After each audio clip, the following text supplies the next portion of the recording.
oficial. Logo no final do seminário vai estar disposto o material completo, tá? Para quem quiser adquirir o material. E, se possível, vamos ver se a gente consegue fazer até ele impresso. Mas vamos lá. Atos, capítulo de número 1, capítulo de número 2. A palavra diz que, cumprindo a festa dos Pentecostes, o dia de Pentecostes, estavam todos reunidos no mesmo lugar. De repente, como um vento impetuoso, veio um som e encheu toda a casa, e foram vistas por eles línguas repartidas como de fogo, como de um vento impetuoso, como de um fogo. É um símbolo. E eu estava falando na aula passada que o Pentecostes, ele é a síntese, ou melhor dizendo, ele é a antítese do que aconteceu em Babel. E hoje eu quero pegar aqui pelo menos 10 a 15 minutos para a gente falar do que aconteceu em Babel. Então vamos lá para Gênesis. Em Gênesis, capítulo de número 11. Gênesis, capítulo de número 11. Gênesis 11, a palavra diz assim: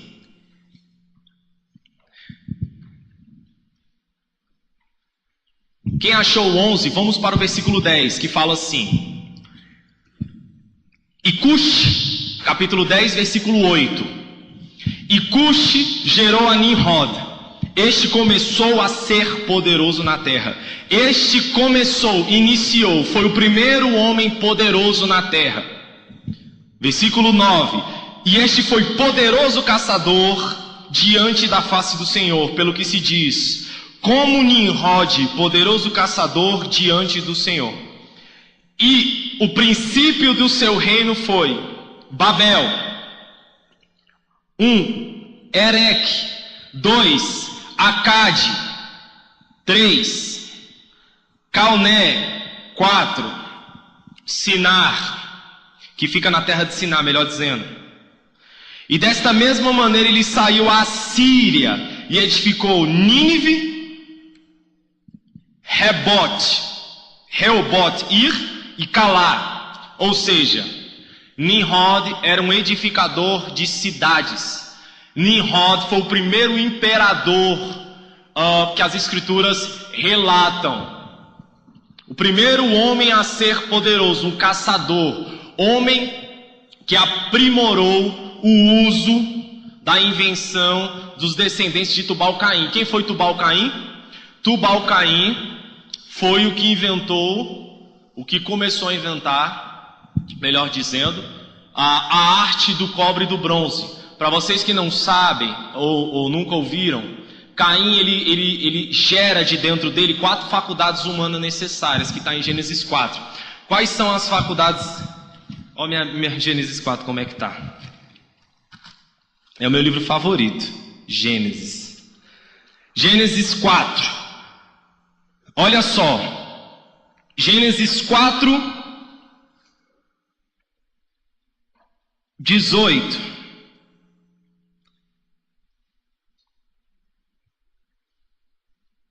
Acharam o 18?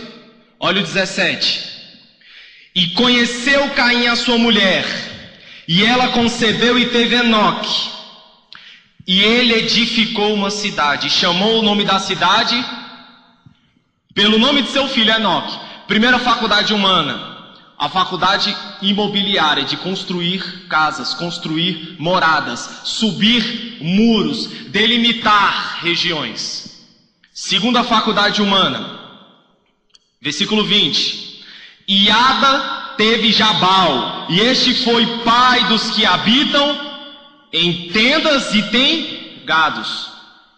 Pai dos nômades e dos que são especializados na agropecuária. Gado, mexer com animais. Então nós temos uma faculdade imobiliária, nós temos outra faculdade humana, a da agropecuária. Terceira faculdade. E o nome do seu... Versículo, continuem, versículo 21. E o nome do seu irmão era Jubal, e este foi pai do que todos que tocam harpa e órgão. Faculdade humana da música. Agora vocês imaginam, vocês músicos, o quanto que hoje é fácil ter um instrumento, mas imagina alguém em era rudimentar, que a gente dita, né, ser rudimentar, pega uma flauta, calcula os furos, vê a geometria tubular, a localização que vai ter o sopro, a interrupção que vai ter com os seus dedos, a oscilação, e ele cria um instrumento. Imagine alguém criando uma harpa, calculando as tensões, porque vocês têm as tensões maiores e as menores, que a harpa ela é assim. Imagina, um ser humano naquela época criar isso. Aí agora vem o meu favorito. Favorito não, que me desperta muito interesse. Isilá também teve a Tubal-Caim, mestre de toda arte ou de toda obra de cobre e de ferro. A faculdade da indústria, ou seja, nós temos aqui faculdades humanas necessárias para a sobrevivência e para o desenvolvimento da cultura. Quando Deus fala assim para Adão e Eva, cultivem a terra, a palavra cultivar significa cultura. Cultivem a terra, estabeleçam uma cultura, idiomas, números, português, gramática, economia, política, geografia, ciência, biologia. Cultive a terra, dê uma cultura à terra. Agora imagine alguém era rudimentar, descobrir uma liga metálica que tem que ser aquecida acima de 900 graus Celsius, junta com outra liga metálica, tem um ponto de resfriamento único e ímpar para dar o cobre. Imagina. Um dos maiores condutores que nós conhecemos hoje de eletricidade é o cobre. Perfeito? Todo mundo aqui tem cobre em casa, chuveiro, telefone. Agora imagina, 4.000, 5.000 anos atrás o camarada criou isso. E você achando que é inteligente. A nossa tecnologia de hoje, ela tem menos de 200 anos. Tudo que nós usamos hoje foi de 200 anos para cá. 200 anos para cá.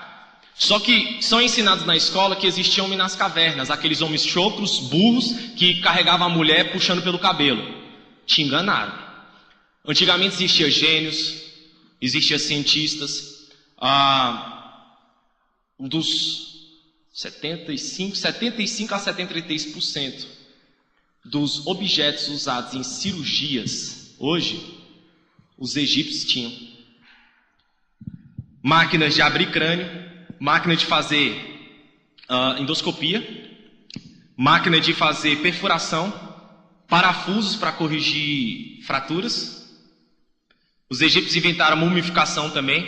Agora imagina, impérios que foram há milênios extintos, né, entre aspas, mas que existia tecnologia naquela época. Mas onde eu quero chegar? Caim, este homem, ele tem uma descendência. E essa descendência dele gera essas faculdades. E você vai ver aqui, lá no versículo, capítulo de número 10, que da descendência aqui, que o capítulo 10 nos entrega, dos filhos de Caim, prestem bem atenção, é gerado um homem que começa a ser poderoso na terra. E este homem, para vocês terem noção da época em que esse homem foi gerado, ele é pós-diluviano. Ele é pós o cataclisma que teve, que os apóstolos, Pedro, ele bem fala, que o dilúvio foi um sepultamento do mundo antigo. Eu não quero entrar aqui nas categorias e nas realidades que foi o mundo antigo, mas o dilúvio foi graça. O dilúvio não foi ira de Deus. Eu quero que você entenda que a ira de Deus é manifestada, como Paulo fala em Romanos 1,18, que ele deixa os homens seguirem o curso dos vossos corações. Ira de Deus não é tsunami, não é relâmpago, não é deixar você desempregado, não é colocar câncer em você, não é te dar um tapa na cabeça, não é nada disso. Deus não precisa se irar com você. Não precisa. A ira de Deus, ele deixa você seguir as suas consciências, seus desejos. Vamos lá. Lá atrás, dilúvio foi bênção de Deus, graça de Deus para a humanidade. A humanidade tinha se hibridizado. A sociedade estava híbrida, a sociedade estava perversa, a sociedade estava fedendo. Como assim, Danilo? Pega a primeira descendência de Caim, Lameque. Caim matou um, Lameque matou quantos? 2. Isso com 3 séculos, no máximo, depois que o homem tinha sido expulso do Éden. Agora, tenta imaginar milênios depois disso, como não estava o homem. Porque os estudiosos datam que na época do dilúvio a Terra tinha aproximadamente 1000 e poucos anos. Então quando Deus olha para a Terra, ele fala, eu tenho que mandar um dilúvio, porque senão não tem mais escapatória. Eu não vou entrar nos Benai Elohims, que é Gênesis 6, que vai dar pano para manga, para a gente fazer terno para todo mundo. Mas eu tenho a minha concepção. Não concepção que eu ouvi falar, que eu fui estudar no original. Eu tenho a minha concepção. Mas vamos prosseguir. Chega um ponto pós-diluviano que ninguém mais sabia quem era Deus não, viu? Tinha vários deuses, vários e vários deuses, vários e vários. Cada um tinha uma concepção de um Deus, cada um tinha a concepção de um Deus. Por quê? A partir do momento que o homem começa a construir casas e subir muros, ali vai criando uma cultura que cada um tinha um Deus interindividual, que esse Deus ajudava a proteger a sua casa. E Nimrod, olhando isso, o que ele aproveita? Calmem, eu vou inventar um sistema político-religioso que vai unir todos para que nós nunca mais fôssemos extintos da terra, porque havia o conceito de que a humanidade quase foi extinta. E a ordem de Deus para Noé qual que foi? Noé, vague, se multiplique. Por quê? Deus tinha um propósito nessa vagueação. Deus tinha um propósito nessa vagueação. Mas os descendentes de Noé, Sem, Jafé e Cã, não vão. E eu quero te falar algo para te assustar, para te escandalizar se você quiser, ou para te revolucionar. Cã, ele não olhou Noé só pelado não, viu? A coisa foi pior do que isso, tá? No original, a palavra não está que Cã viu a nudez de Noé. Ele viu o papai com o bumbum para fora e meteu bronca. A ponto que os irmãos olharam e ficaram escandalizados. Porque você acha que Noé ia amaldiçoar o filho dele só porque olhou ele nu? Pode ver que a característica de pecado dos cananeus é a imoralidade sexual. Como é que os cananeus cultivavam? Com orgias, com sexo. A ponto de cortarem o cabelo de forma arredondada para simbolizar a cabeça peniana. Um símbolo arquitetônico da adoração dos cananeus é o obelisco, que é aquela estátua assim. Então eu estou te dando uma dica, tá? Já estou adiantando aí anos e anos e anos e anos que você vai pegar aí o Lexo, vai estudar o hebraico, vai discutir, e pessoas vão falar que você é louco, que você é herege, que não era isso. Mas Cã, ele definitivamente molestou o pai dele sexualmente, ele estuprou Noé. Esse é o hebraico que está lá, na realidade. Agora para você ver, acabou de acontecer o dilúvio, a terra estava fresca, e olha como é que estava o coração do homem. Ou seja, Deus pode te salvar de Taguatinga e ele te colocar na Inglaterra, e é capaz de você chegar na Inglaterra e destruir aonde você chegar, porque o importante é quem você é, não onde você está. Perdão, eu estou tossindo muito, mas vamos lá. Deus manda os homens vaguearem e tem propósitos poderosíssimos nisso.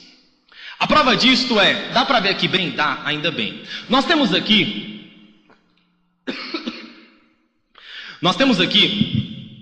exemplos de zígoras, ou zigorates, que são pirâmides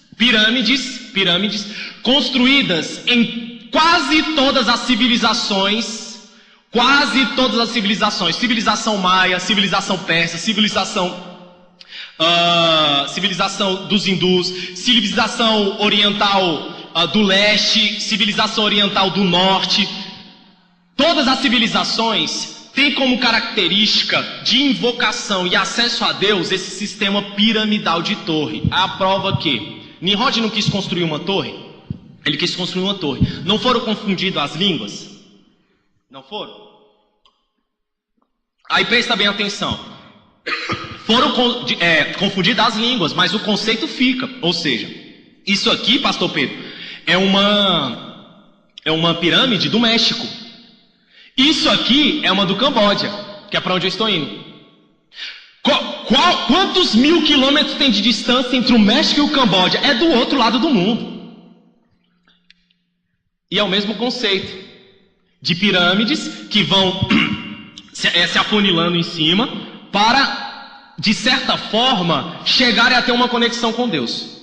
Isso aqui é uma pirâmide sírica, persa, melhor dizendo. E eu sou fascinado em mitologia, eu tenho livros de todas as mitologias das culturas, eu trouxe até alguns livros ali, eu sou fascinado, eu amo mitologia. Mitologia é a melhor maneira de contar uma verdade. Aqui, só porque, ó, travou aqui, ó. Ah, tá. Essa aqui é uma que a gente tem no Brasil. Eles ainda insistem em achar que templo Deus vai habitar neles. A prova disso é que o camarada pode estar roubando, matando, batendo na mulher, mentindo, sonegando imposto, sendo um canalha, um cafajeste. A mulher então nem se fala, o filho então nem se fala. Mas se ele entrou na igreja, voltou para Deus, porque Deus está dentro da igreja. Aí ele entra na igreja, a gente fala, voltou para o Senhor. Aí ele continua canalha, cafajeste, sonegador de imposto, mentiroso, agressor, mas voltou para Deus, porque Deus está dentro disso aqui, não está? Quem já chegou perto dessa estrutura? Eu já. É algo assim que o governo brasileiro, juntando todos os engenheiros, não teria capacidade de construir isso aqui. Mas o papai Didi Macedo conseguiu. E é algo fascinante para o homem. E aqui tem os zigurates de várias regiões do mundo. Ali você tem no Irã, zigurates no Irã. Aqui você tem no Egito. Aqui você tem no Egito também, aqui é uma no Iraque, todas estão quase que intactas, tá? Aqui você tem uma no Irã também, aqui uma no Sudão, aqui no Sudão também, aqui você tem na China, aqui no Camboja, como eu mostrei, ou seja, eu coloquei só um exemplo. E querem uma curiosidade para vocês? Eu tenho um documento no meu computador ali. Se você me pagar, eu te dou ele. É um documento secreto. Eu nunca dei ele para ninguém. Já dei uma pinceladinha para o Alisson sobre a história secreta de Brasília. Se vocês não sabem, Juscelino Kubitschek, ele era fascinado pela mitologia egípcia. E antes dele assumir a presidência do Brasil, ele fez uma viagem até o Egito e conheceu uma cidade chamada Arquetaton. Ele ficou fascinado com essa cidade, olhou para o Brasil e disse, eu vou construir uma Arquetaton. Aí ele trouxe a cidade para cá, porque a Arquetaton é uma cidade egípcia que sumiu, mas ela ficava na beira do rio Nilo em homenagem a deus Osíris. Ou seja, a cidade ela era em forma da Osíris, que é uma deusa egípcia de formas abertas. Aí ele trouxe para cá. Aí inventaram para você na escola, quando você era pequenininho, que Brasília é na forma de um avião. Mentira, é na forma da deusa Osíris. A prova disso é que o Congresso Nacional, no dia 21 de abril, que é o aniversário de Brasília, o sol quando nasce dentre as duas pirâmides. Dentre as duas pirâmides, porque em Arquetaton, quando o sol nascia, ele tinha que bater nas duas pirâmides, porque o Deus Sol tinha que ser adorado. E ele fez e trouxe isso para Brasília. A prova disso, se você colocar na internet o nascer do sol no dia 21 de abril, pela rotação, a longitude e a direção, vai estar certinho dentro do Congresso Nacional. E se você acompanhar todas as obras de Brasília feita pelo Oscar Niemeyer, depois pesquisa quem foi Oscar Niemeyer, e por Lúcio Costa, vista de cima, são estruturas arquitetônicas em homenagem a essa cidade em Arquetaton. São estruturas piramidais. Isso aí, se você me pagar, eu tenho ali no meu computador, a história secreta de Brasília. Mas não adianta falar isso para muitas pessoas, vão falar que você é doido. Então deixa eu ser doido só. Como minha esposa falou, já você é muito doido. Então eu prefiro ser doido só. Porque vai contar essas coisas, vão duvidar. É igual te falar que tem um objetivo do Reino Unido sair da União Europeia? Tem, de controle mundial, do sistema de governo único, da moeda universal, do estabelecimento do Império Anglo-Saxônico, para a tomada do anticristo. Eu poderia te falar isso, mas você... Então me deixa com minha loucura e vamos ficar só aqui no ensino das Escrituras.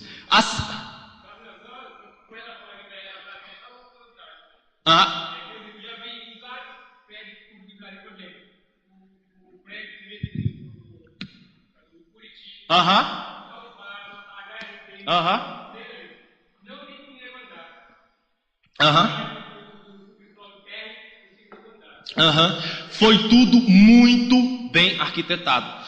Tem um documentário, eu não sei se tem na internet, é um camarada que ele viaja o mundo inteiro em busca das religiões. E Brasília é a capital mundial do ocultismo. Capital mundial do ocultismo.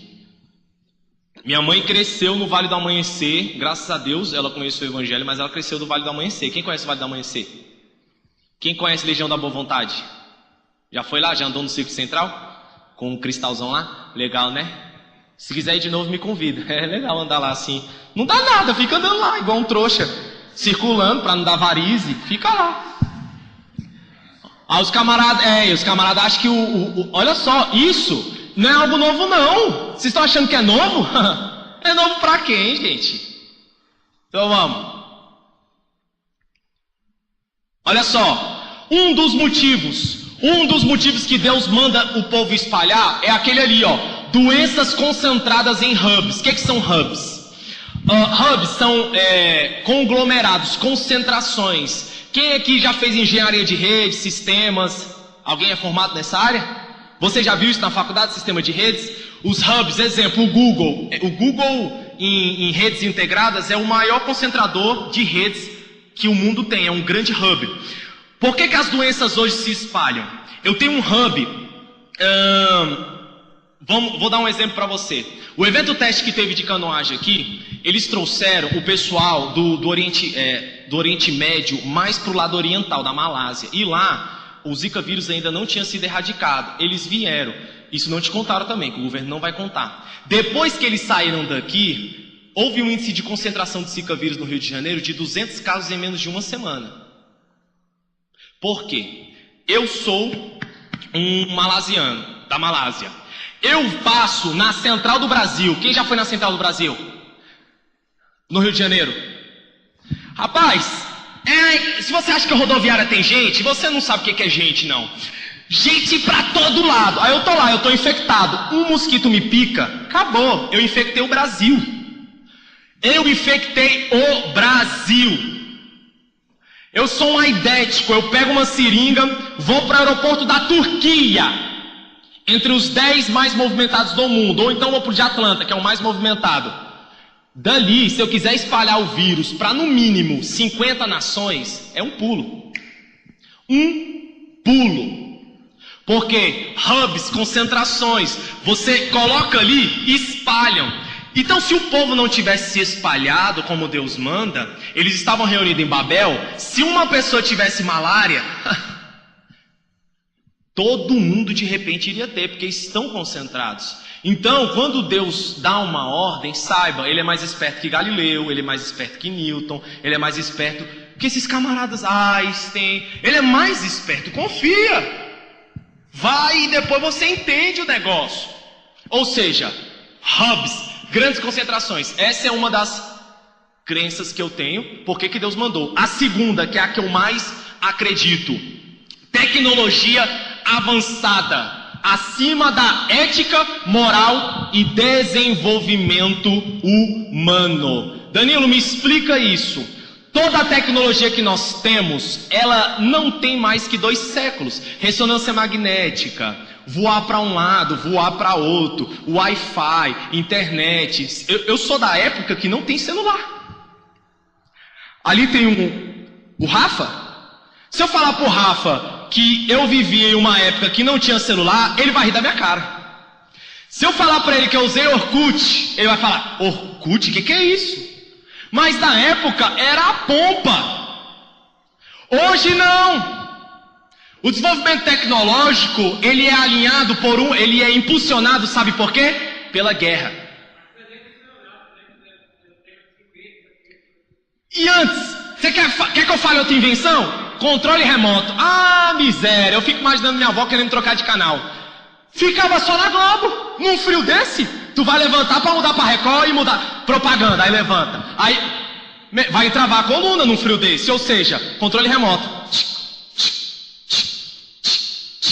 Na minha época, Fotolog, meu Deus, Fotolog. Fotolog era a sensação. Hoje é Snapchat. Você tira uma foto e fica 10 segundos. E antes do Snapchat era o Instagram. Olha a evolução, ou seja, o avanço tecnológico, sem o avanço da moral humana, ele é catastrófico. Catastrófico. Quer ver um exemplo? Os chineses inventaram a pólvora. Os chineses alquimistas inventaram a pólvora para fazer as magias dele, aquelas baguncinhas lá. Aí, O europeu foi até lá, miserável, viu que era a pólvora e falou: que negócio de fazer mágica, eu vou arrancar a cabeça de neguinho, uai. Isso aqui não explode? Eu vou explodir um monte de gente. Aí o camarada olhou e Tesla, por exemplo, o inventor da eletricidade, tá? Te enganaram também. Não falaram que era Tesla, roubaram a invenção de Tesla. Foi igual Galileu roubou a invenção do aluno dele. Mas ninguém conta isso nas escolas. Aí Tesla, você sabe o que Tesla teve o financiamento do governo que ele queria criar? Um Wi-Fi mundial.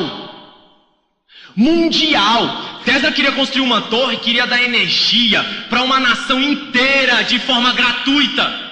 Quem vai aprovar um projeto desse, meu irmão? Você é maluco? Ninguém vai aprovar isso. Aí prestem bem atenção. Você tem a tecnologia que ela é criada, mas se a moral humana não acompanhar, ela vai ser deturpada. O WhatsApp é a revolução para quem quer comunicar, para quem quer passar uma informação. Mas, meu irmão, quem quiser marcar um encontrozinho, a esposa dá uma piscadinha aqui, ó. Não precisa de muita coisa não, antigamente precisava dar um zig, um bolo, um vale night, tinha muita coisa, agora não, é só aqui, ó. Rapidinho. O motel entra pra dentro de casa e a esposa ou o marido também nem vê o motelzinho aqui do lado da cama. Tecnologia usada pra quê? Tráfico de drogas. Estão entendendo? Agora pensa, 2 séculos que nós temos com tudo que nós estamos experimentando hoje. Tem 2 séculos da invenção, da criação dessas tecnologias que nós usamos hoje.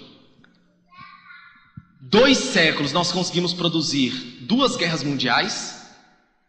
E se for somar todas as mortes que teve desses últimos 2 séculos, eu acho que a gente vai chegar aí próximo de 1 bilhão de mortes. Eu creio. Se for somar. Sabe quantos países hoje não estão em guerra, segundo a ONU? Sabe quantos países não estão em guerra ativamente? Só 11. 11 países não estão em guerra hoje. Só 11. Agora, imagina algo, James. Naquela época, Ney, Deus, o que eu creio que é o conhecimento? O conhecimento é como se fosse assim, ó. Deus espirrou assim, ó. Aí espalhou para um monte de pessoa. Aí imagina, o espirro de Deus é o conhecimento. Foi para um monte, para 30 bilhões de seres humanos. Se juntar os 30, dá o espirro de Deus, vamos supor assim. Aí ele espirrou, pum. Todo mundo junto e unido, a humanidade evoluiu em 100 anos. Em 100 anos, naquela época, o homem chegava à lua. Ele criou o cobre sozinho na caverna. Não é na caverna que você aprendeu que ele estava? Na caverna, presta bem atenção. Não tinha fogão d'água, não tinha Brastemp, não tinha maçarico. O camarada criou o cobre. Não tinha Newton, não tinha Pitágoras, e o camarada criou formas geométricas e cálculos aritméticos ainda para sair um som de um instrumento. Não tinha isso. Agora Deus olha e fala assim, ó, versículo 4 do capítulo 11. Edifiquemos para nós uma torre, cujo o cume toque aos céus. Façamos um nome para que não sejamos espalhados sobre a face da terra. E versículo 6 Deus diz assim, ó: eis que o povo é um, e todos têm a mesma língua, isto é, o que começam a fazer, e agora não haverá restrição para tudo o que intentarem fazer. Olhem só, o próprio ser humano que cria a tecnologia, ele cria para a própria destruição. Se Deus não espalha este povo, ele junto com todo o conhecimento de milhões e milhões de seres humanos trabalhando junto, eles iriam se autodestruir. Porque um iria inventar a reação nuclear e o outro inventar uma bomba. Aí meu irmão olhou para mim torto, mexeu com minha mulher quando estava passando, mexeu com meu marido, eu não vi. Eu vou soltar uma bomba aqui, vou matar todo mundo logo, vai sobrar só eu. O próprio homem se destrói. Então se Deus não dissipa esse avanço tecnológico, o homem ainda não tinha maturidade para maturar isso. Hoje nós não temos. A gente não sabe. A arma, o fogo letal, ele era para imobilização. Hoje está usando para quê? Para assalto, para latrocínio. Caneta, que é para escrever, usa para matar. Estão compreendendo? o nosso avanço tecnológico, o avião é para aproximar nações, o homem usa para jogar bomba em Hiroshima e Nagasaki. A energia nuclear foi criada para melhoria da saúde. O homem criou bombas nucleares. Ou seja, se não manda espalhar, o homem ia se caotizar, como irá se, viu? O fim da humanidade é o próprio homem que irá se colocar. Ou seja, o único que sabe fazer a separação do bem e do mal ultradimensional é Deus. O homem não sabe fazer a distinção entre o bem e o mal. Eu posso falar para a Luana criar um plano perfeito para o bem da humanidade. O James vai ser contraponto a vários pontos dela. Não, isso não é bem, isso aí vai ser mal. Ou seja, o que é bom para fulano pode ser mal para outro, a ponto de que nós não sabemos fazer essa dialética perfeita, essa separação homogênea. A gente não sabe fazer a separação do bem e do mal. Aí você lê lá em Gênesis que Deus separa, Deus coloca a árvore do bem e do mal, e você acha que Deus é mal. Não é, porque Deus é o único que sabe distinguir o mal do bem, você não. Por isso que ele fala, Adão, não coma, você não vai saber distinguir, você não sabe administrar. Nós não sabemos administrar a consequência do mal. O único que faz a separação ultradimensional, não é nem nessa dimensão, é Deus. Ou seja, Babel era a mídia da época. Babel era a globalização do povo precoce. Aí sabe o que Deus fez? Deus adiou o Apocalipse. Vou repetir. Isso é forte para quem tem um conhecimento assim das Escrituras. Deus adiou o Apocalipse. Esse adiamento já está durando uns 3.000 anos. Para você, para Deus, pode ser milésimo de segundos na eternidade. Deus adiou o Apocalipse.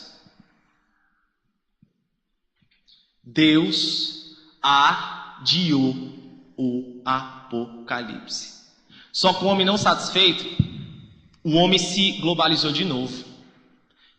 E existe uma Babel hoje mais forte do que a de antes, que é o Wi-Fi, a internet.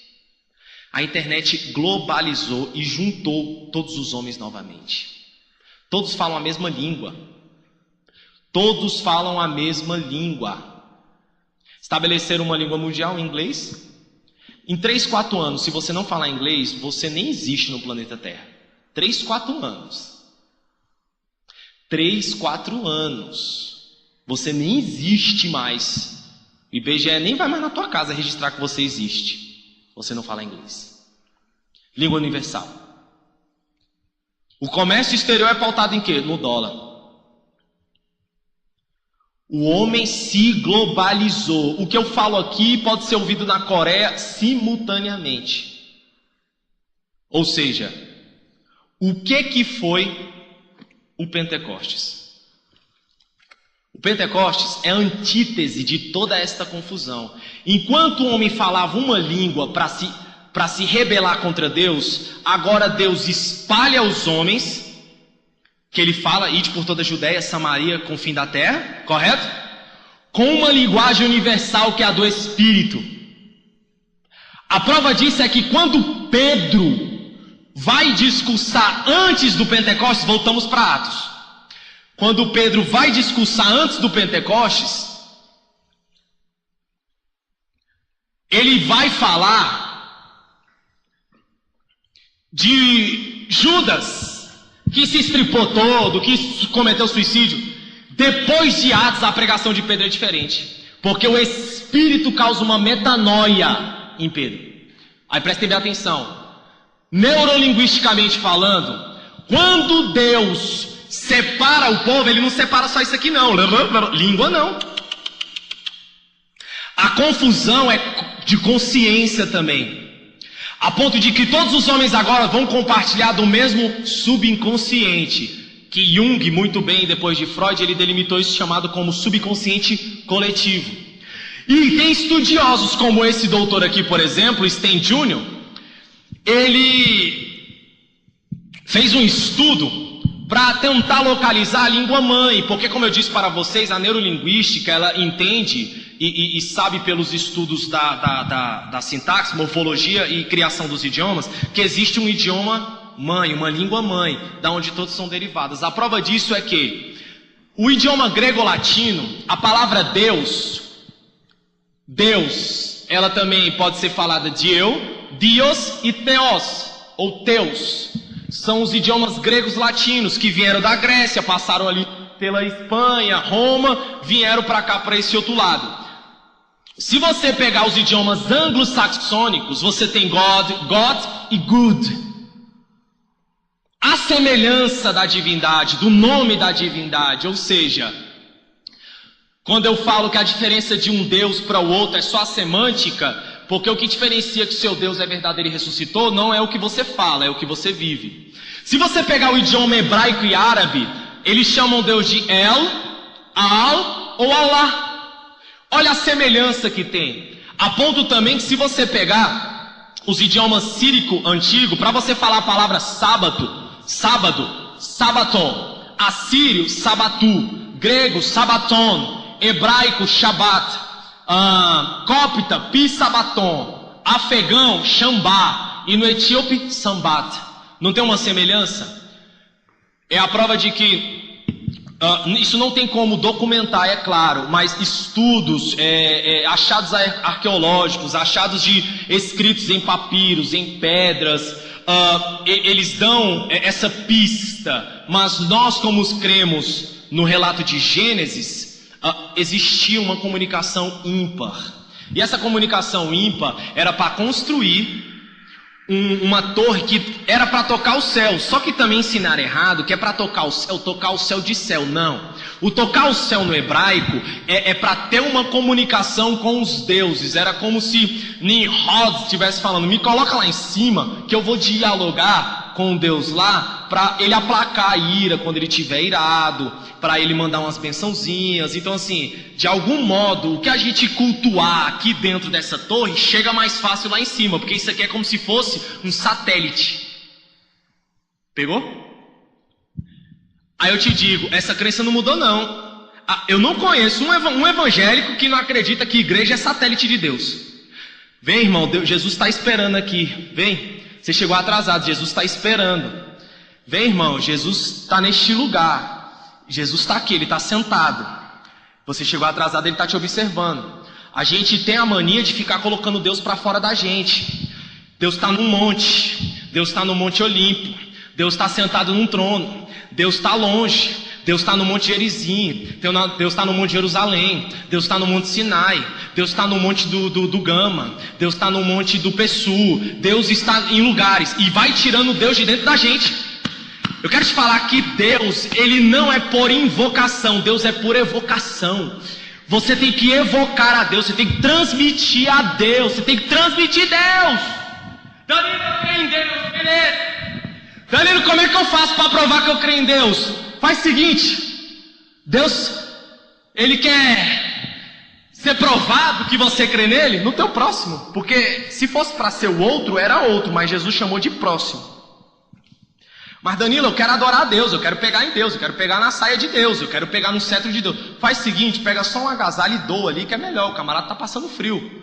Porque em Mateus 25, Jesus fala assim: eu tive. Ele fala: eu tive fome, eu tive frio. Como, Jesus? A gente não te viu? Não, é o pequenino que estava lá na rua. É o que estava preso, você não foi visitar? Vocês estão entendendo? Para de colocar Deus para fora de você. Sabe? Deus está dentro. A prova disso é que Davi fala: se eu descer ao mais alto abismo, se eu subir ao mais alto monte, ali tu estarás. Por quê? Você acha que Deus vai estar assim, ó? Ok? Acho que Deus está assim, ó. Tá lá deixa eu pegar alguém, o Alisson andando. Aí tá o Alisson, aí Deus está bem aqui nele assim, ó. Aí ele desceu, Deus desce. Quando você desce no abismo, você não consegue tirar sua consciência. Deus está lá, porque tua consciência é uma centelha de Deus. Paulo fala isso. Paulo não fala isso? Que a consciência, ela te julga ou te acusa, ela já tem uma lei inerte nela. Você subiu lá no Monte Everest, ninguém está te vendo. Aqui ninguém está te vendo. Todo mundo para aquela casa do caramba. Eu quero que todo mundo... Deus não está me vendo, Ele não consegue chegar aqui em cima e tua consciência. Tu pode matar alguém lá, quando você descer, tu não vai ficar tranquilo, a tua consciência vai te acusar, ou seja, Deus está em você, a consciência. A prova disso é que tem pessoas sendo salvas sem ter informação de Jesus, e a gente acha que o que salva a pessoa é: tu crê em Jesus? Não, tá pro inferno. Não, Jesus. Tem pessoa que não tem essa informação da semântica Jesus, mas ela sabe quem é Jesus, sabe como? Ela mora lá em Papua Nova Guiné, Ela entra na canoa dela, rema todo dia, pesca. Ela sabe que foi uma boa pesca, alguém abençoou ela. Se não for uma boa pesca, está tranquilo, volta para casa, beija o filho, faz carinho no filho, beija a esposa, senta, não tem nem TV, vai lá, fica olhando no céu, sabe? Interage. Ele pescou 2 peixes, o vizinho não pescou nada, ele pega um e doa pro vizinho. Aí tá lá, sem ter informação quem é Jesus, sem ter informação quem é Noé, sem ter informação quem é Moisés, sem ter informação o que é Bíblia, sem ter informação o que é Gênesis. Aí eu tô um dia numa livraria, aí chega a menina e fala assim: não, mas a palavra diz, aquele que não confessar com a boca não será confessado lá. Aí eu olhei para ele e falei: e os mudos?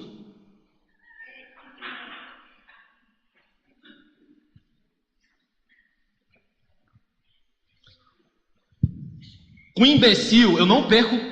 Isso é imbecilidade. Eu não perco tempo. Com imbecil eu não perco. Só falei isso. Não tenho mais tempo para isso. Meu Deus. Cansa a mente, chega a cair cabelo. Jesus, vamos lá. Isso aqui, eu não sei se a Brigitte já deve ter visto, é a tabela de Punnett. Só para vocês terem uma prova de que tem como provar que todas as raças derivaram de uma. Isso aqui foi um cientista que ele fez pegando gametas masculinos e femininos. Através dali, dá para eu unir um branco, branco, um preto, preto, o branco, branco, preto, preto, e fazer uma mescla de não sei quantas raças. Então, Babel fala muito mais do que nós imaginamos. Aonde eu quero chegar? Não tem as línguas que eu já provei? Provei não, dei uma pincelada que pode ter uma língua mãe, e uma pincelada que pode ter tido também um só ser humano. Aí presta bem atenção o que foi o Pentecostes. Deus pega e transforma tudo em um só homem, que é o varão perfeito que é Cristo, e uma só linguagem, que é o reino de Deus. Isso é o Pentecostes. Pentecostes não é festa, alegria, é o povo que... Gente, eu fico olhando, tem crente que só dança se botar uma música gospel mandando ele para a direita, para a esquerda, na minha frente. Você só pode dançar se tiver música falando isso. Você não pode dançar em casa. Pega a sua esposa. Como eu já peguei minha esposa, bota um forrozinho lá e começa a dançar com ela dentro de casa. Você nunca fez isso? Não, Danilo, é pecado. É pecado. Por que é pecado? Você consegue dar uma explicação por que é pecado? Tu pegar a tua esposa e dançar uma valsa. Quem já dançou valsa aqui? Na minha lua de mel, eu botei uma Adriana Calcanhoto. Rapaz, tem uma música dela que fala ainda bem, nanã. E peguei minha esposa aqui, dançando uma valsa com ela. Você não pode fazer isso? Não, Danilo, vai ferir o Espírito Santo. E aquela como se o Espírito Santo estivesse te observando com a caneta ou com a câmera mostrando para o pastor, sabe? Mas o Pentecostes é o cumprimento de uma profecia. Sabe quem profetizou o Pentecostes? Moisés. Sabia disso? Números 11. Nós estamos em Atos, tá? Agora a gente vai ficar só em Atos. Números 11, 29. Quem achar primeiro, lê para mim, por favor. Aí tem outro exemplo. O camarada tá na igreja, aí ele vai e mente. Aí o outro fala: rapaz, tu vai mentir dentro da igreja? Quer dizer que fora pode mentir, né? Deus não está observando.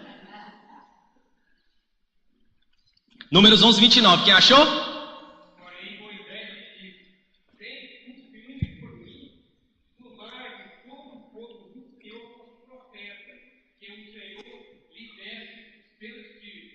Olha que maravilha!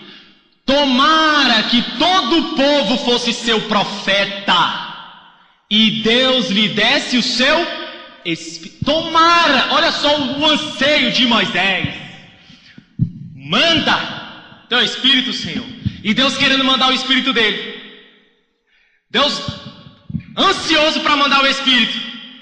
Aí não tem a nuvem que vem acompanhando o povo no deserto? Deixa eu te dar uma dica também que não te contaram. Tu sabia que a nuvem era o GPS para onde o povo tinha que ir? Porque o Espírito Santo é um GPS. E a nuvem, quando ela chega na terra prometida, ela vai subindo. O Monte Sinai era para o povo continuar subindo.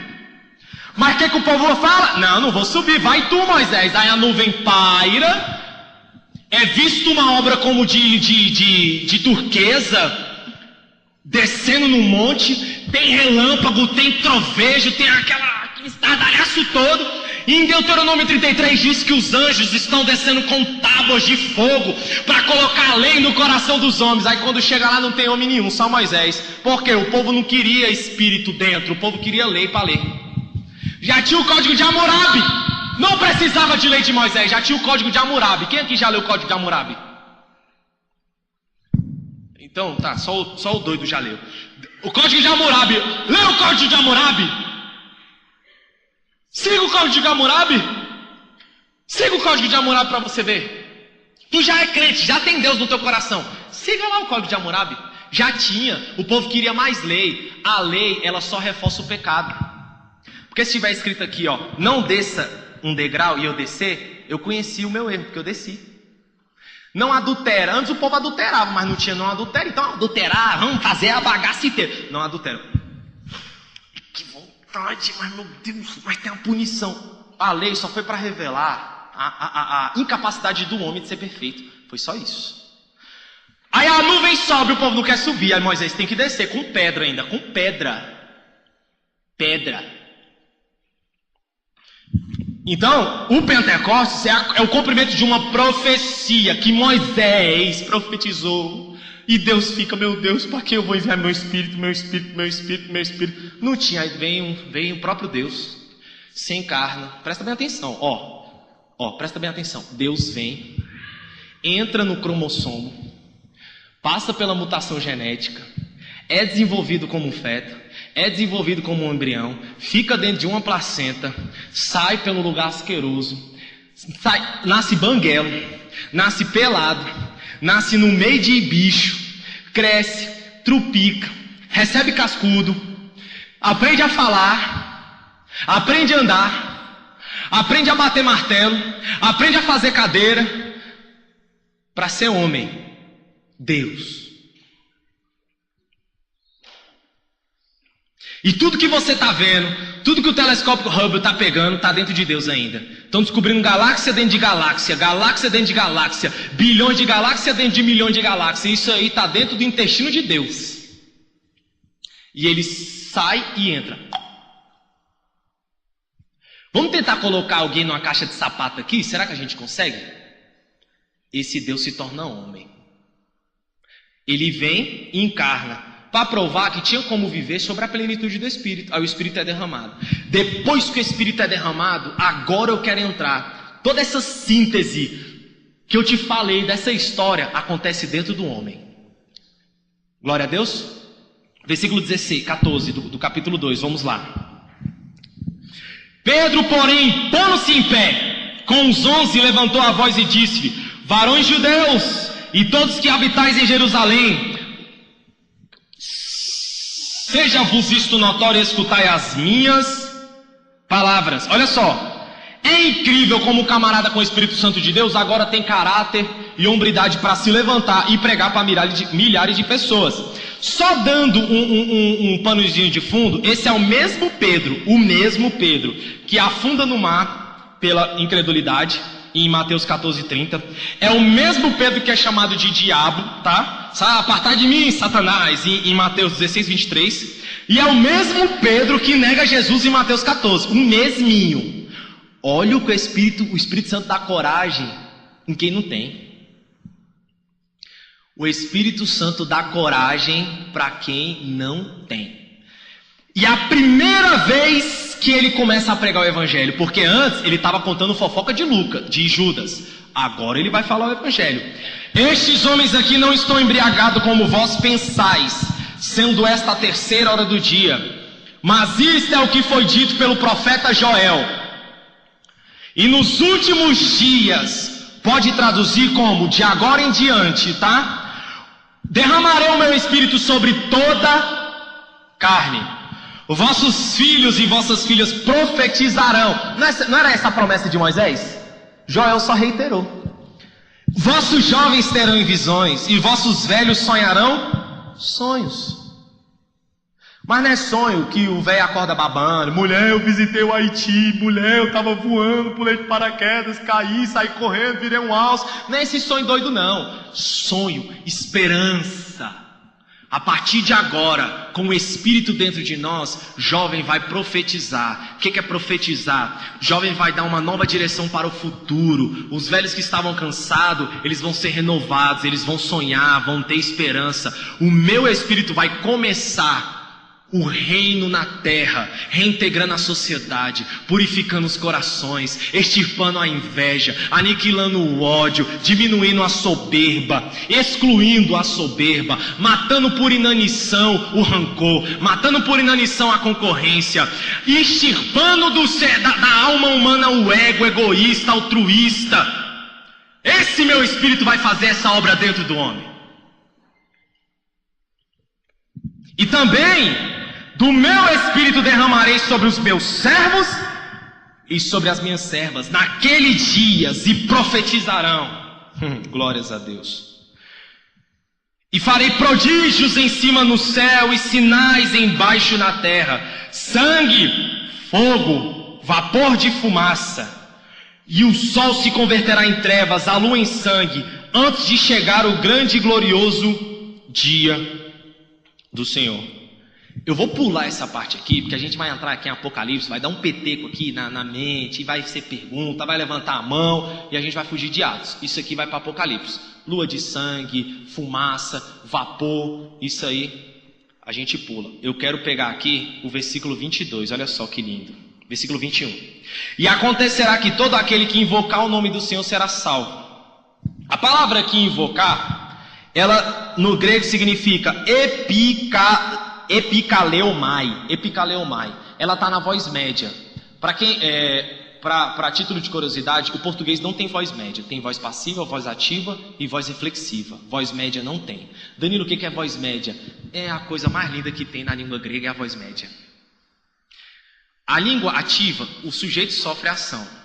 O sujeito pratica ação. A voz passiva, ele sofre ação. E a reflexiva?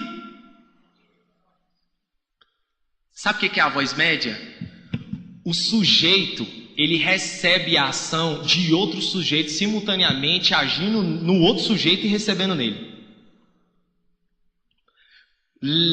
Fez assim, quem fez?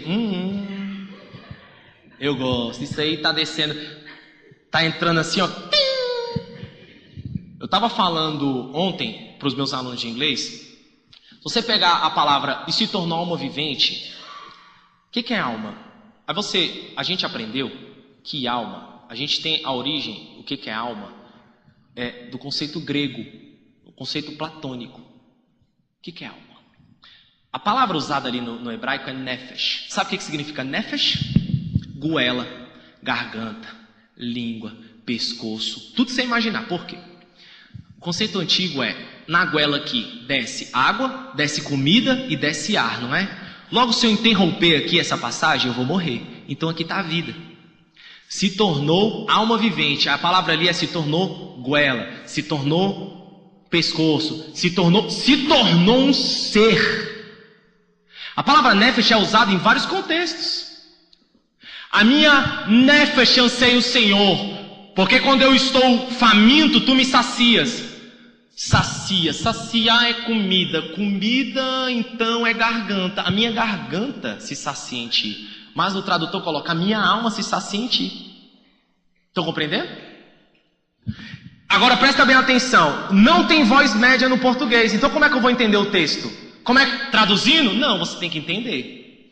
Aqui ele está falando assim, ó, todo aquele que invocar o nome do Senhor. Essa invocação está em voz média, é bem assim, ó. Deus já te escolheu e tu invoca Ele. Porque você só invoca Ele porque você já foi iluminado. Pegou ou não? Vou repetir. Por você mesmo, não tem como você saber que você está sujo e que você necessita de um Salvador. Então Deus te ilumina antecedentemente e você percebe isso e o invoca. Ou seja, Ele faz a ação em você, mas você se torna responsável pela sua ação e escolha também. Então é a voz média aplicada, que é a coisa linda, é Deus aplicando em você e você sofrendo a ação dele e já praticando no próximo, e o próximo sofrendo a ação com você e você nele, e vira tudo um conglomerado assim, que Paulo fala em 1 Coríntios, a partir do versículo 24, ele chega a 25, 26, 27, 28, onde ele chega com o grande ápice da pregação de Paulo, que ele fala que é o desejo de Deus, quando tudo seremos todos em um. E seremos tudo em todos. Agora, invocar o nome do Senhor, deturparam. Sabe o que é invocar o nome do Senhor? Pai, em nome do teu Filho Jesus Cristo, papai querido, amado Pai das luzes. É isso, é invocar o nome do Senhor. Ficou essa coisa banal. O invocar o nome do Senhor é você chamar para a tua própria essência de vida, que você o está invocando e o evocando. Pegou? Você o invoca e o evoca com suas atitudes. Então não tem como você dizer, eu sou cristão, eu sou crente. Eu estou pouco me lixando o que você é. Eu não quero saber o que você é, em que você acredita. Eu quero saber em quem você é. Em quem você é, em essência. Não é, não, eu sou evangélico. Danilo, mas eu sou católica. Mas Danilo, eu sou espírita. Tá, eu sou ortodoxo. Mas eu sou muçulmano. Eu sou um ateu. Mamãe mandou eu isso. Vou escolher qual Deus? É melhor escolher um Deus que mais se aproxima do que eu conheço como amor, como compaixão, como integridade. Todo aquele que invocar o nome do Senhor será salvo. Aqui Pedro ele sintetiza a obra redentora da invocação com a conclusão, que é o salvamento, que é a obra final do Evangelho. Ou seja, se você invocar o nome do Senhor, verdadeiramente viver em fé, você será salvo. Mas o que é fé? Hebreus 11:1. Você não pode pegar o contexto de Hebreus 11:1 para falar o que é fé. Pelo amor de Deus. Danilo, o que é fé? Citação de fé. Abacuque 2:8. E o justo viverá por sua emuná. Emuná, Abacuque inventou essa palavra. O justo viverá pela fé, ou seja, o justo viverá por sua fidelidade. Continua lendo Abacuque. No capítulo 3 você vai entender o que é fé. No capítulo 3, o que é fé, Danilo? Vamos lá. Porquanto, ainda que a figueira não floresça, já está mudando a lógica. Agropecuária, já está colocando aqui transgenia já, porque a figueira não floresce, a figueira era para florescer, não floresceu, está mentindo para mim. Eu plantei, ela não floresceu, não veio o meu sustento, não veio o figo, não veio a cura, não veio o unguento, não veio aquele bálsamo medicinal. Nem haja fruto na vide, ou seja, está só a árvore ali. O produto da oliveira minta, peraí, não, era para ser oliveira, não é oliveira, nasceu manga no lugar da oliveira. O que eu estou vendo já não é mais o que eu estou vendo. Eu acho que é branco, não é branco, eu acho que é preto, não é preto. Eu não sei o que é, então minha vista está sendo totalmente confusa. E os campos não produzem mantimento. Misericórdia, de onde eu vou tirar meu mantimento? A terra não está me dando, eu vou morrer de fome. E as ovelhas das malhadas sejam arrebatadas. Acabou roupa, não tem mais linho, nem mais carne, se eu quiser comer da ovelha vai ter. E nos currais não haja vaca, misericórdia, o leite, o iogurte das crianças, o transporte, a força motora para carregar minha carroça não vai ter. Eu, todavia, me alegrarei no Senhor. Isso é fé.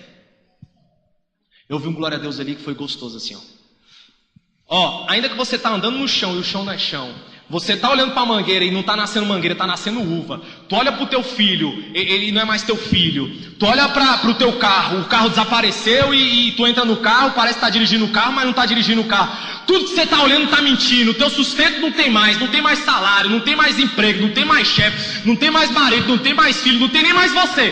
Todavia você se alegra nele, porque ele é a sua força. Isso é fé. Fé contrapõe.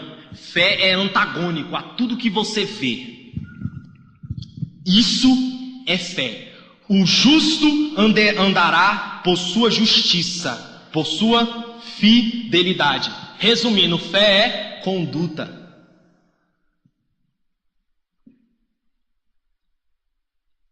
Fé é conduta. Quer ver 2 exemplos de fé aqui? Fé e superstição? Vou dar um exemplo aqui maravilhoso. Vem aqui, James, vem aqui, Ney, você que está aí, vem aqui, ó. Presta bem atenção.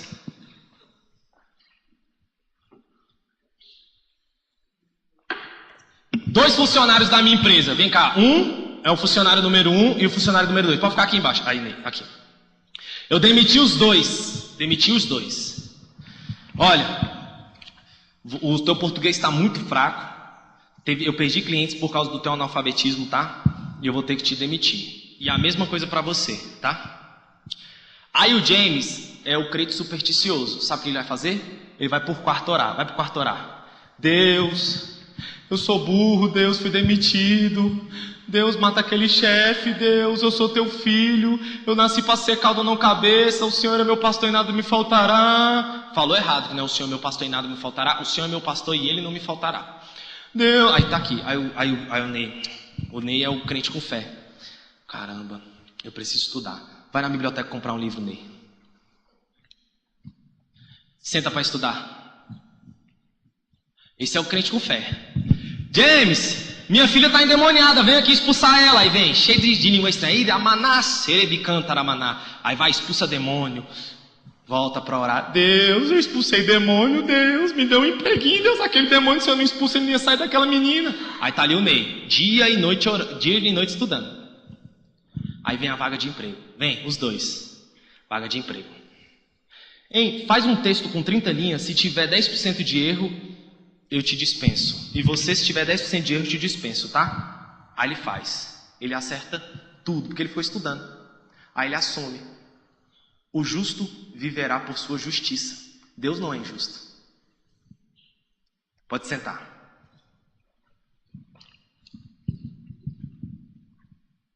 Vamos parar de brincadeira. O negócio é sério. Deus não é injusto. E como é que você quer que ele pratique injustiça? Não, Deus cega o examinador para ele não ver que o James escreve nós vai. Problema. Ele pode ser continuar filho. Filho é filho. Nunca vai ter esse filho. Mas quem estava estudando e foi comprar o livro? Vamos seguir. Todo aquele que invocar o nome do Senhor será salvo. Em Gênesis 4:26, eu estou quase encerrando. Nós temos quando o homem começa a invocar o nome do Senhor, que é enos, ou seja, invocação é vida, perfeito? Versículo 22, melhor dizendo. Varões israelitas, escutai estas palavras. A Jesus Nazareno, varão aprovado por Deus, entre vós com muitas maravilhas, prodígios e sinais, que Deus por ele fez no meio de vós, como vós bem sabeis, e a este que vos foi entregue pelo determinado conselho e presciência de Deus, tomando vós o crucificastes e o matastes pelas mãos dos injustos, a qual Deus ressuscitou, soltas as ânsias da morte, pois não era possível que se fosse retido nela. Eu quero mostrar algo aqui, como é poderoso alguém com o Espírito Santo de Deus. Olha só. O mesmo Pedro sem o Espírito Santo de Deus, presta bem atenção. Eu vou só ler para vocês aqui o mesmo Pedro, o mesmo. Quando Jesus, em Mateus 14, está falando da morte dele, Jesus chega e vai começar: Pedro, eu vou morrer, Pedro. Pedro, convém que eu sofra. 16:23. Pedro, eu vou ser entregue numa cruz. Aí, olha só. Desde então Jesus começou a mostrar aos seus discípulos que convia ir a Jerusalém e padecer muito.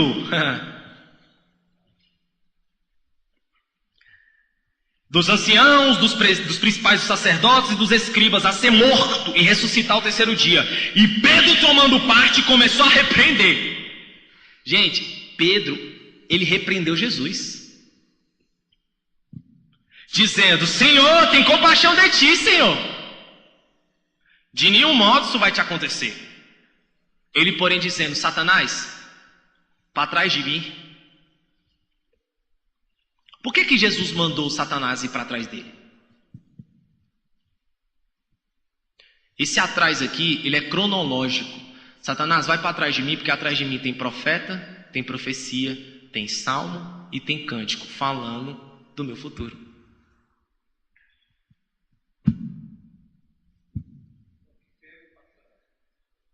Para trás de mim tem profecia, eu estou só cumprindo.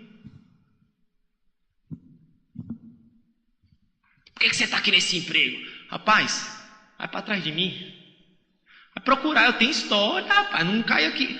Encerra a discussão. Satanás, vai para trás. Jesus nem expulsou não, para trás. Agora, tem gente que não pode falar para ir para trás, o rabo está preso, como é que vai mandar ir para trás?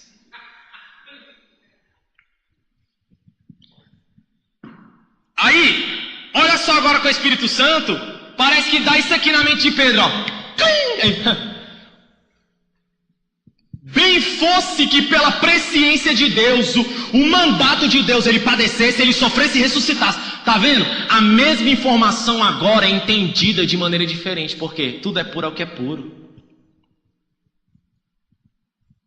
Tudo é puro ao que é puro.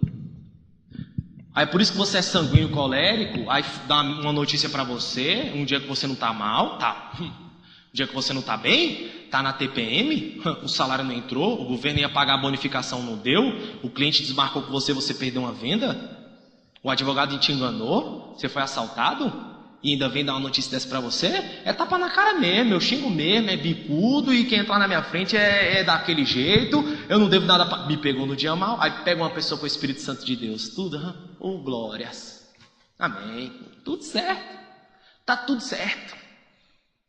Tudo certo. É a mesma informação. Muda só a pessoa que toma. Toma a notícia. Ney, acabou um cabo do microfone, você não vai louvar hoje. Ah, desgrama, mas só vai porque é filha do pastor mesmo. Eu não vou nem mais ficar nesse culto.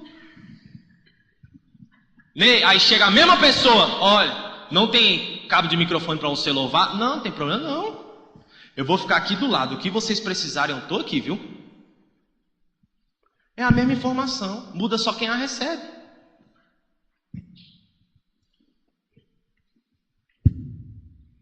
É incrível essa metanoia, mas como eu gosto. Olha só. Pedro ainda acusa eles e diz assim, tomando voz a ele, nem as ânsias da morte o segurou. Aqui tem um profeta que viveu muito bem isso, o nome dele é Jonas. Ficou e nem a baleia conseguiu reter Jonas, que ele cuspiu. Ali era uma profecia por inferência, ou seja, nem a morte conseguiu segurar esse varão, porque ele foi escolhido por Deus. Ele passou pela morte. E a gente passa por um ventavalzinho. Ai, quero morrer. Não foi assim, Jonas? Ai, quero morrer. O camarada passa dentro da baleia 3 dias. Baleia respira de 30 em 30 minutos. Desce. Aí puxa o ar. Ai, meu Deus, imagina a apneia que Jonas teve que passar. Imagina a pressão atmosférica dentro daquele bicho. Meu Deus do céu, se Jonas tivesse fobia de escuro e vai pra lá e vai pra cá, e eu não sei o barulho que é embaixo do oceano, mas deve ser um barulho fortíssimo, e navega e sobe e vai, e de repente a baleia cospe ele, e ele chega e prega e coloca jejum e converte 120 mil pessoas. Aí ele senta para observar. Eita, Deus vai mandar fogo do céu. Aí nasce uma boboreira, ele vai, tá ali, de repente nasce uma larva, come. Aí Deus assopra assim, ai, eu quero morrer. É você. Passou por tudo isso aí. Só de você estar vivo é milagre. Nas suas células está combatendo câncer, está combatendo H1N1, você já sobreviveu a rubéola, a catapora, o teu pai já te deixou, tu já foi estuprada, aliciada, já foi tudo. Aí o namorado te deixa. Ah, eu quero morrer. Ai, me largou. Ai, eu não aguento mais, pastor. Ai. Aguenta. Aguenta. Você aguenta sim, rapaz. É doido? Só de você estar vivo aí é um milagre.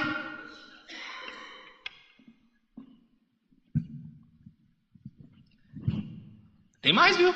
Dá para tirar muita coisa desse versículo. Aí ele ainda fala assim, ó. Ele foi entregue. É incrível. Cadê a espada de Pedro agora? Porque antes, quando for pegar Jesus, era espadada para todo lado. Quem tem o Espírito Santo não usa força. Vocês estão entendendo a metanoia? Eu estou pegando 3 versículos. A metanoia que acontece em Pedro. Do nada assim, ó. Ele usa todo o conhecimento que ele tinha da lei, que ele interpretava de outra maneira. Aí quando ele tem o Espírito, só faz isso aqui, ó. Bota só uma formulazinha. É igual a Einstein.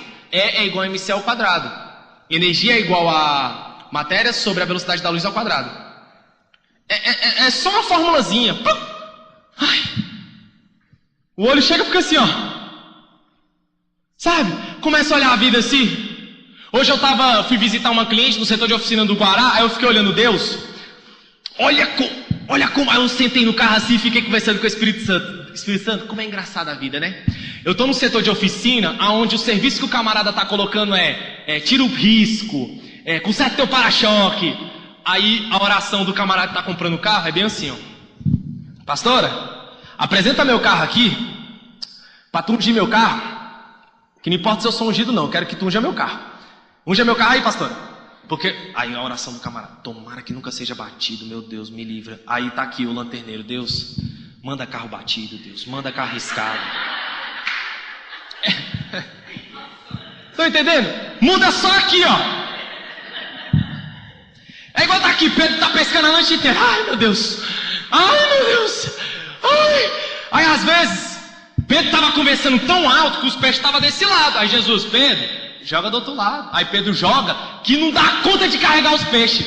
A diferença era de 1 metro. 1 metro. Às vezes essa água aqui tinha uma corrente, sei lá o que era. Tava mais quentinho, os peixes estavam aqui. Pedro, joga só pro lado. Entendeu?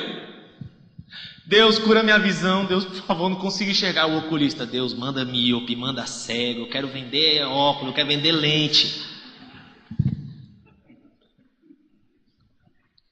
Rapaz, enquanto existir velório, vai ter vendedor de lenço. Deus, conserva a minha mãe em saúde, em nome de Jesus. Aí tá lá o dono da funerária. Ô Deus, tem 3 meses que não morre ninguém, Deus. Antecipa alguém aí.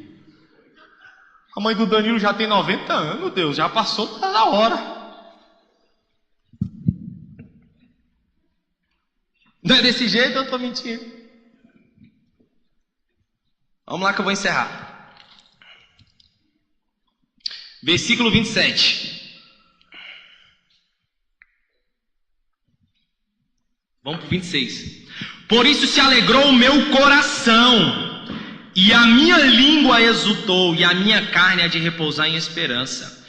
Pois não deixará minha alma no Hades, nem permitirá que teu santo veja corrupção. Isso aqui ele está só citando Salmos, tá? Que Davi profetizou. Aí olha só.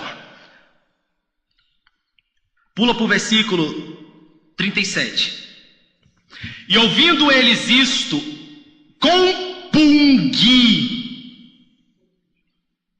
compungiram-se seus corações e perguntaram a Pedro e aos demais apóstolos: que faremos, varões e irmãos? E disse-lhe Pedro: arrependei-vos, a cada um de vós seja batizado em nome de Jesus Cristo para perdão dos pecados, e recebereis o dom do Espírito Santo. Quem estava aqui na primeira aula? Olha a ênfase do antigo Pedro. Olha a ênfase. Capítulo 1, versículo 22. Versículo 21. É necessário, pois, irmãos, que dos varões que conviveram conosco todo o tempo em que o Senhor Jesus entrou e saiu de nós, começando desde o batismo de João até o dia em que entre nós foi recebidos em cima. No capítulo 1, o mesmo homem, antes, presta bem atenção. Por favor, isso aqui é para fechar, olha só. O mesmo homem antes da reunião de oração, antes da plenitude do Espírito Santo, estava acreditando em jogo de azar. Ih, Matias! É Matias. Tá fofocando de Judas e tá se preocupando com o batismo de João. Depois da reunião de oração, do Espírito Santo dentro dele, ele esquece o batismo de João, que ele está falando aqui agora. Seja batizado em nome de Jesus Cristo. Acabou. Cadê o batismo de João? Cadê a aguinha? Você está entendendo? Ele sai daquela coisa tópica e parece que o Espírito abre uma dimensão para ele, outra dimensão para ele entender de fato o que é a vida. E é por isso que ele chega aqui e fala: sejas batizados para que o vosso pecado seja perdoado e recebereis o dom do Espírito Santo de Deus. Porque a promessa vos diz a respeito a vós e os vossos filhos e a todos que estão longe, tantos quantos Deus nosso Senhor chamar. E com muitas palavras isto testificava e os exortava. Salvai-vos dessa geração perversa, de sorte que foram batizados em bom grado, receberam a sua palavra, e naquele dia agregaram-se quase 3.000 pessoas. E perseveravam, faça assim comigo, doutrina dos apóstolos, comunhão, partir do pão e nas orações. São os 4 pilares, tá? Por quê? Certa feita eu estava me chamaram para um debate em uma faculdade para falar sobre o cristianismo versus o marxismo, o comunismo, né? E eu fui até camuflado, ninguém me conhecia, eu falei que era ateu, não acreditava em Deus. E foi maravilhoso. Você vê o ódio das pessoas. Tá, não acreditando, meu Deus. Ou seja, eu estava lá e eles estavam falando por que hoje você não tem mais aquela conversão genuína, sabe? Eu falei, simples. Porque adotaram métodos carnais, e métodos carnais atraem pessoas carnais. Não é isso? Se eu quiser pescar piranha, eu vou pôr carne, tubarão, carne. Tu vai pôr milho para pescar piranha? Aí você põe método carnal, vai atrair quem? Aí as igrejas hoje, tem até um livro maravilhoso, Spurgeon falou muito disso. Você está divertindo os bodes e matando as ovelhas. Porque o pastor acha que ele prende ovelha é por cerca, e o que prende ovelha é pasto. O que prende ovelha é pasto. E Pedro, quando ele prega, a pregação, a base da pregação de Pedro é a morte, a ressurreição de Cristo. É a cruz. Pedro não sai da cruz. O que está faltando hoje no púlpito é a pregação da cruz. É arrependei-vos. É exortação. Está faltando uma verdade. E é por isso que você não tem mais conversão genuína. Você pega jovens hoje que vem de vã doutrina, ventinho leva ele, precisa fazer movimento, fazer boate dentro da igreja, fazer festa, colocar camisa, algodão doce, pipoca, cama elástica e carnaval dentro da igreja. Tudo isso para ver se segura o jovem. Porque senão não segura. Mas na minha época, eu na idade ali do Rafa ali, ó, se eu não tivesse lido a Bíblia no mínimo 3 vezes, meu irmão, o negócio era faculdade, não era nem escolinha dominical não, era faculdade, tinha um prédio pra gente. Eu já entendi de coisas assim, ó, via demônio manifestando, essas maluquice, olhava uma coisa e já julgava, não, isso não é certo. Fui crescendo na palavra. Segredo de crescimento é palavra, tá? Aqui não tem que emanar a palavra que te agrade, que conforte seu ego. Aqui não é um comércio que você escolhe o que vai ouvir. Aqui você ouve o que precisa ouvir. Amaldiçoando ou não amaldiçoando quem está falando. Isso aí também, o camarada que for pregar, ele tem que ser vocacionado por Deus, tá? Vocacionado por Deus. E Pedro, quando prega com o Espírito Santo de Deus, 3.000 pessoas.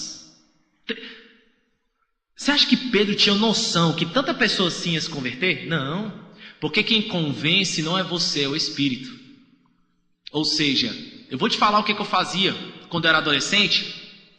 Eu entrava em igreja e ficava assim, ó, lá no último banco e falava assim: eu quero ver se vai ter um homem para pregar a verdade aqui. Rapaz, o pastor dava cada lapada que eu falava, ele me viu ontem. Não, ele entrou no meu fotolog, ligou para minha mãe, não tem como.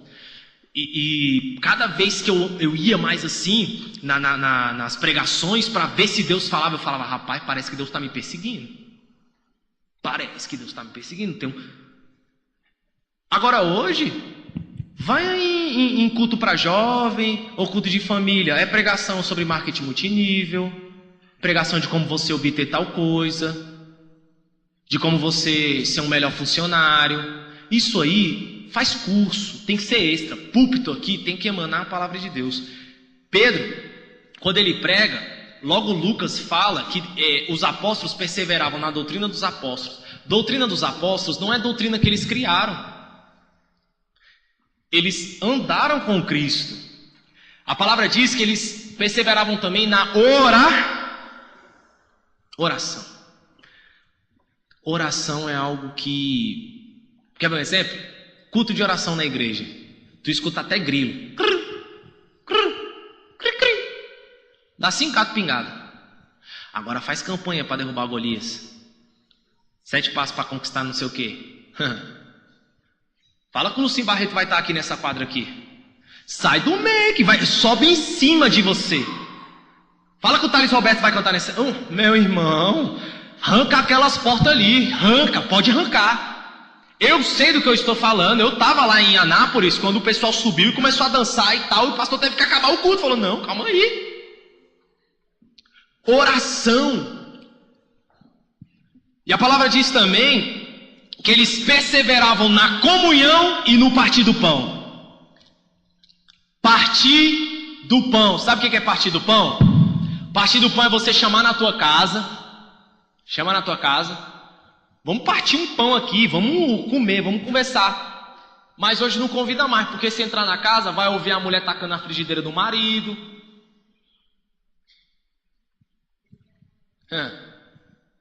Eu já entrei em casa que não sabia que eu estava lá, meu irmão. Chegou gente! Ah, chegou um...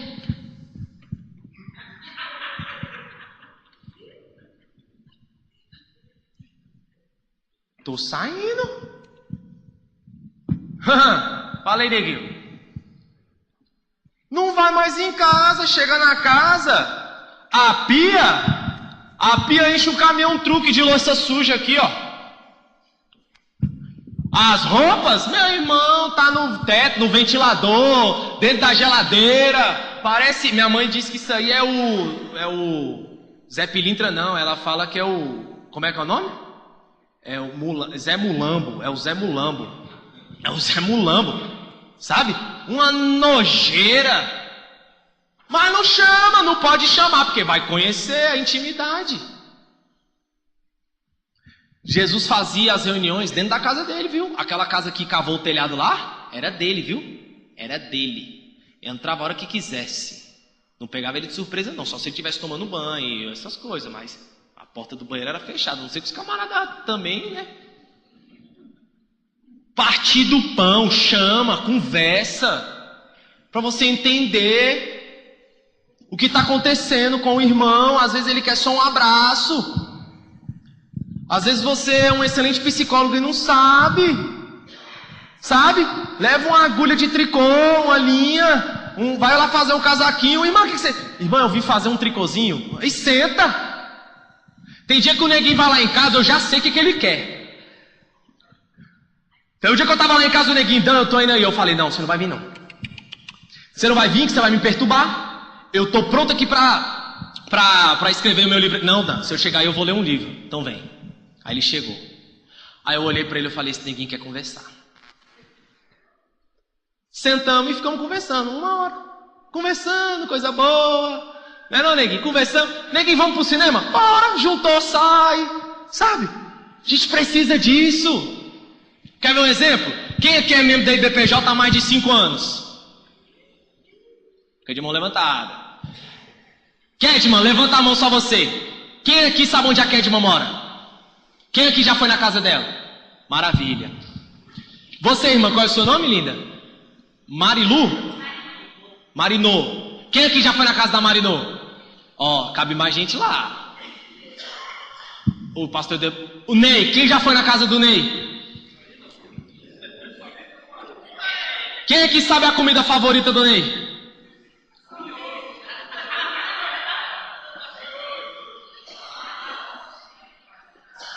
Ó, eu conheço o Ney há pouco tempo. Se eu for dar um presente pro Ney, eu já sei o que eu vou dar. Aquelas botinhas aqui estilosas que ele gosta.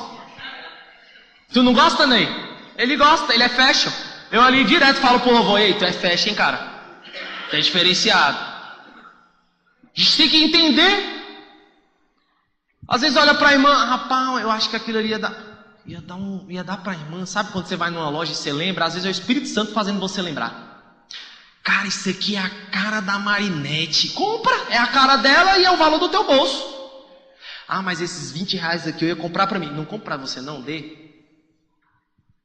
Gente, a Brigitte me deu um livro. Sabe o que é me dar um livro?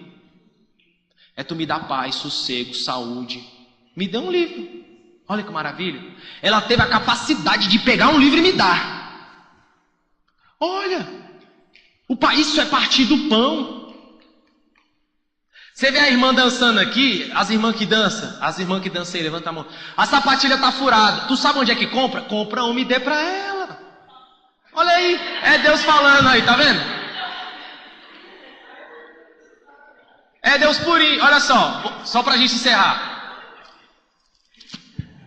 No meu aniversário, o Alisson tava com uma camisa, que eu tenho raiva daquela camisa. Que ela já é rasgadinha assim. Eu tava com raiva da camisa, tu sabe o que eu fiz? Eu rasguei ela na mão. Eu peguei a camisa dele assim, que rasguei assim, ó. A bicha saiu na minha mão. Ele ficou sem camisa no meu aniversário todinho. Rasguei. Mas as dele já tá separada lá em casa. Eu olhei e falei, inclusive eu tô usando uma, viu, neguinho? Me desculpa, mas é a que não tava passada. É a única que tava passada. Já lembrei dele. Então, a igreja crescia e você vai ver que a economia de Jerusalém mudou. Que a palavra diz que eles vendiam as propriedades, eles não tinham nada em comum e eles davam ao pé dos apóstolos, os apóstolos repartiam. Gente, quando a igreja se une, a comunidade muda, o governo muda, a aposentadoria muda, o nível de escolaridade muda, o índice de criminalidade muda. Muda! Tudo muda! Tudo muda! Tudo muda! Isso é avivamento. Isso é igreja primitiva, mas não primitiva de cronologia, mas primitiva de essência prima. Na quarta-feira que vem eu vou entrar nessa característica da igreja. Amém? Eu só quero falar algo aqui para vocês ofertarem. Cadê o gasofilastro? Me dê ele. Quem já ouviu aquela expressão de Deus não se zomba? Já? Sabe por que Paulo estava falando aquilo? Sabe por quê? Paulo fala bem assim, ó. Porque se alguém cuida ser alguma coisa, não sendo nada, engana-se a si mesmo. Mas prove cada um a sua própria obra e terá glória em si mesmo e não no outro. Porque cada qual levará a sua própria carga. E o que é instruído na palavra, reparta de todos os seus bens com o que o instrui. Não erreis. Deus não se deixa escarnecer. Porque tudo que o homem semear, isso ele também ceifará. Porque o que semeia na sua carne, também ceifará na carne, corrupção. Mas o que semeia no Espírito, ceifará a vida eterna. Então, não nos cansemos de fazer o bem, porque o seu tempo ceifaremos se não houvermos desfalecidos. Gálatas 6, 1:12. A pastora não tem o costume de falar de oferta, eu também não tenho. Eu ensino uma vez. Ninguém vem aqui, por favor. Tu que vai ensinar, vem cá. Vamos ver se tu está aprovado. Pode vir aqui. Eu já ensinei os meus discípulos a respeito de oferta. Alisson, quando a viúva foi lá para Elias foi para a viúva, Elias falou assim para ela: dê primeiro para mim e depois vai ter para você. A viúva, James, aceitou o espiritual, mas ela pagou primeiro. Não pagar que você paga e vai receber. Não, ela deu e colheu. Ela deu e colheu. E a colheita da viúva foi de acordo com a situação social dela, porque ela pegou vasilha emprestada. Às vezes, se fosse você, o vizinho não ia te emprestar. Tá lá. Eu já ensinei para esse neguinho aqui. Neguinho, eu quero que você ensina para a igreja que você tem 1 minuto. A respeito de toda vez que você recebe o espiritual, você tem que ofertar. Lembra? Tá lembrado? Dá para você falar? Fala. Isso. Ó, quando alguém chega para você e entrega uma palavra, o que você faz com ela? Você se abençoa e você abençoa. A muito dá. Irmãos, eu vou falar, quem quiser acreditar em mim,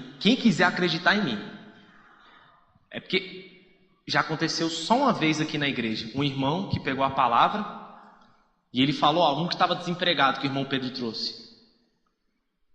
Você lembra, irmão Pedro? Um que estava desempregado, que veio aqui, chorou, que era pedreiro, que orei. Ele falou algo que comoveu meu coração. Eu saí de fininho e botei um dinheiro dentro do bolso dele. Toda vez que você receber algo espiritual, tu tem que semear algo material. Isso eu aprendi. O mestre que me ensinou isso, certa feita uma mulher falou algo para ele, eu vi, e tirou um bolo de nota de 50 e pôs no bolso dela. Eu, o que ele quer com isso? Eu aprendi isso na minha vida. Durante toda a minha trajetória, tem 4 anos que eu doutrino esses meninos. Sabe o que eles fazem, Ney? Eles põem dinheiro dentro dos meus paletó, dentro das minhas bíblias, dentro do sapato, dentro da caixa da câmera. Eles fazem isso. Tem dia, já teve dia de eu estar precisando, eu estou mexendo aqui na sacola, cai o dinheiro. Meu Deus. Eles têm o número da minha conta bancária. Se eu chegar para eles e entregar algo espiritual, e a mesma coisa eu impeço. Eu quero que você fale qualquer coisa aqui que você aprendeu sobre semear. Sobre semear e o que Deus fez com a sua vida quando você, neguinho, tu era desgraçado demais, bicho. Misericórdia. Fala aí alguma coisa aí, nego. Respeito da lei da semeadura, né? Fala qualquer coisa que você quiser aí. Boa noite. Sobre a lei da semeadura, é algo fundamental de se ter, de se saber e exercer acima de tudo. Porque quando você toma só para si, além de não cumprir Deixa eu explicar para vocês aqui de uma forma. Nossa, não arrega não, nego. Não, funciona assim. A lei da semeadura, você recolhe, você... Nossa, mano, pelo amor de Deus, hein? Tá com vergonha? Eu passo, deixa pra próxima. Olha aqui, ó. Olha aqui, ó. Deixa eu te ensinar. Abraão, ele é Abraão. Ele é Abraão. Quem é Melquisedeque? Ninguém sabia, não tinha mãe, nem pai, nem genealogia, nem nada. Tá aqui Abraão. Aí Abraão tá lá vencendo. Tá aqui, isso aqui é teu dízimo. Melquisedeque chega e faz assim para ele, ó. Depois eu vou te contar por que sabe por que Melquisedeque levou pão e vinho? Depois eu te conto. É porque Noé falhou no sacrifício, ele se embebedou com vinho. Aí a descendência de Cã foi amaldiçoada. Como Melquisedeque era da linhagem de Cã, aí ele escuta, aquele que abençoar Abraão será abençoado. Ele, opa, eu vou quebrar isso aqui. Aí ele vai e entrega. Na hora que Abraão recebe a bênção de Melquisedeque, Abraão chega e ó, entrega dízimo de tudo que ele tem. Tudo que ele tem. Olha, e bênção de Melquisedeque pode ser uma prostituta. Uma prostituta chegar para você e falar assim, Deus te abençoe. E você entender que aquilo é bênção, você chega e faz isso aqui, ó. Faça isso, pelo amor de Deus.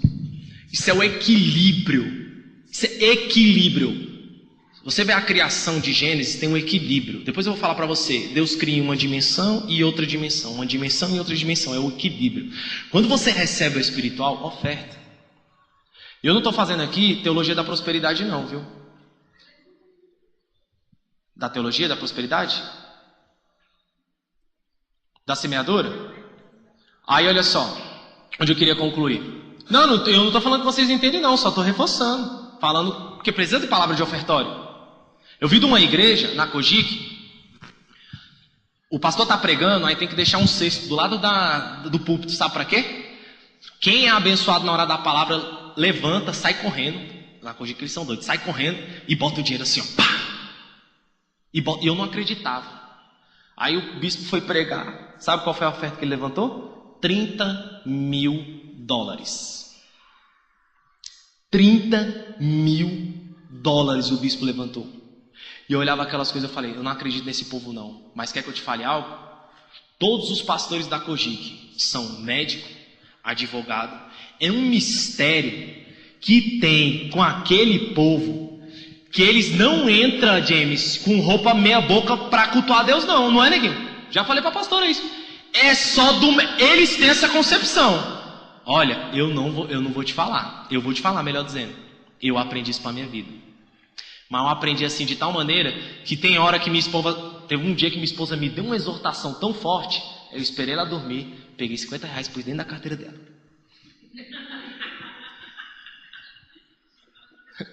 Eu pus R$50 dentro da carteira dela. Aí ela manda a mensagem.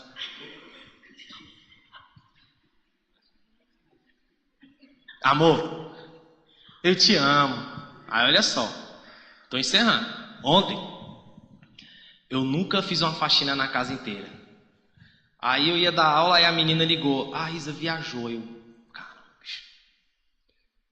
Só pelo que a Su fez por mim no meu aniversário, sabe o que eu vou fazer? Eu vou dar uma faxina nessa casa. James, misericórdia, mulher vai pro céu, cara.